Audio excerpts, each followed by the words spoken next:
Madam नमस्कार। नमस्ते madam आज हम आपसे जानना चाहेंगे हाइपरमेसिस ग्रेवी थ्योरम के बारे में। मैडम सबसे पहले आप बताइए अपना नाम और आप कितने वर्षों से महिला विशेषज्ञ हो, कितने वर्षों से आप इलाज कर रहे हैं? मेरा नाम डॉक्टर दिव्या देवानी आसुरानी है।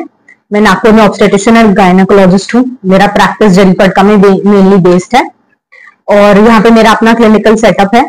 प्रेगनेंसी से रिलेटेड, कंसेप्शन से रिलेटेड, इनफर्टिलिटी से रिलेटेड या फिर बुजुर्ग औरतों में जो पीरियड का प्रॉब्लम है उनसे रिलेटेड, अनमैरिड लड़कियों में पीसीओएस रिलेटेड या पीरियड प्रॉब्लम्स रिलेटेड, वो सारी चीजें हम यहाँ देखते हैं।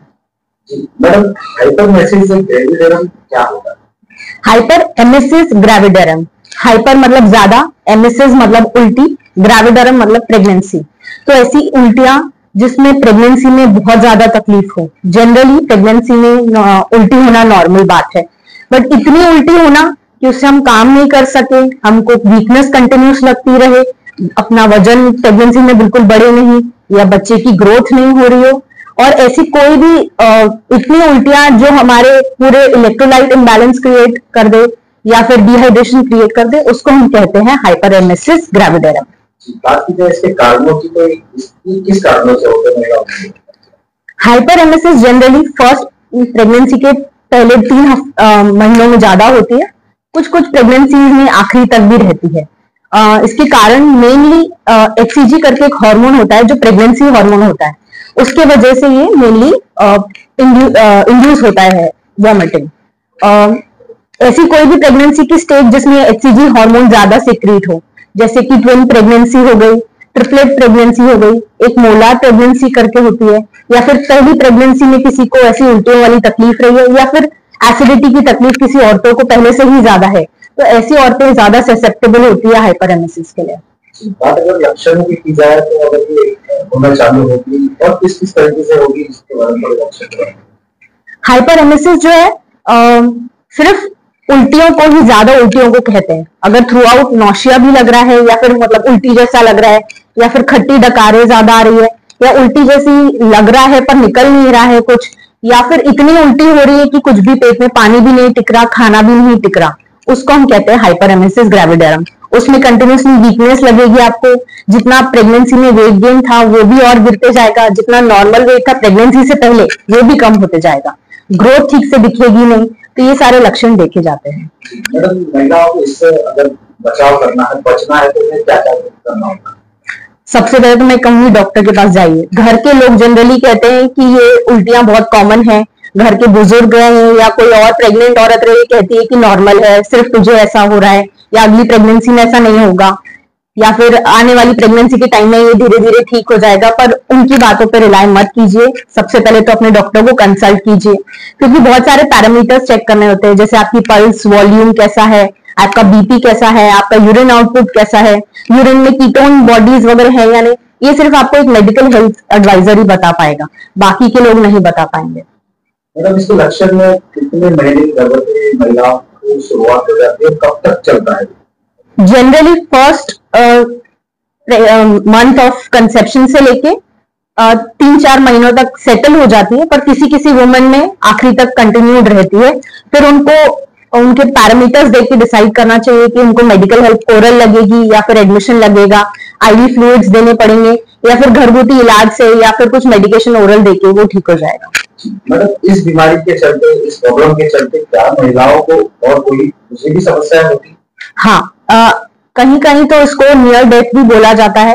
नियर डेथ इसीलिए कि आपका इलेक्ट्रोलाइट इम्बैलेंस इतना क्रिएट हो जाता है। आज सिटीज में तो नहीं, पर कहीं कहीं गांव में आज भी ऐसा है कि उल्टियां पे उल्टियां होते जा रही है, पानी पेट में टिक नहीं रहा है, खाना नहीं जा रहा है, कुछ भी मैल न्यूट्रिशन हो रहा है, और वो लोग गाँव में बैठे रहते हैं, कोई मेडिकल हेल्थ एडवाइजर के पास नहीं जाते हैं।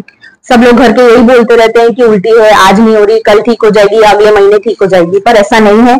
अगर आपका इलेक्ट्रोलाइट इम्बैलेंस हो गया या फिर आपके बॉडी का पानी कम हो गया तो उसकी वजह से बीपी भी कम होता है, शॉक भी लग सकता है, और बहुत ही ज्यादा खराब कंडीशन में ये माँ के लिए जानलेवा भी हो सकता है।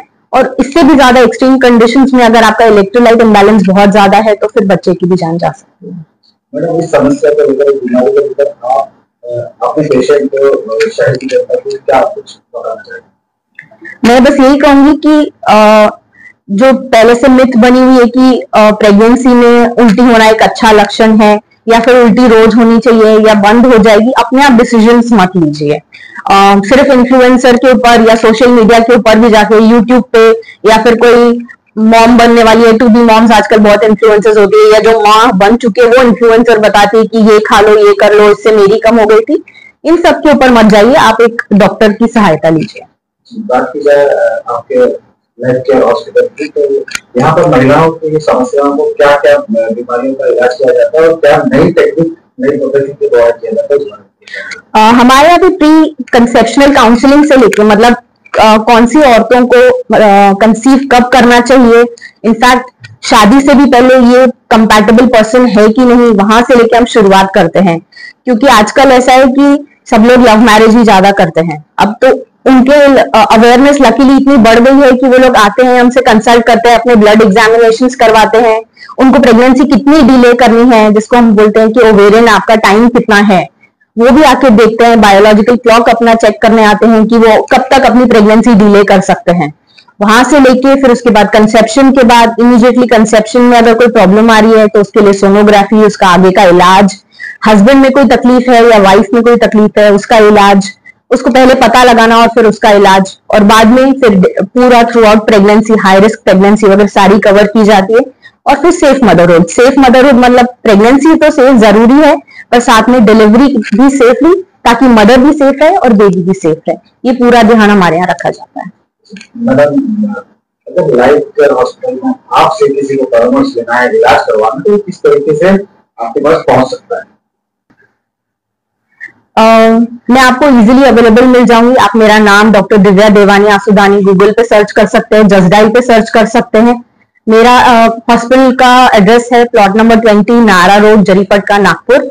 आप उस पर भी कांटेक्ट कर सकते हैं और आपके स्क्रीन पे मेरे कांटेक्ट नंबर शेयर किए जाएंगे, आप उस पर भी कांटेक्ट करके मुझसे कभी भी मिल सकते हैं।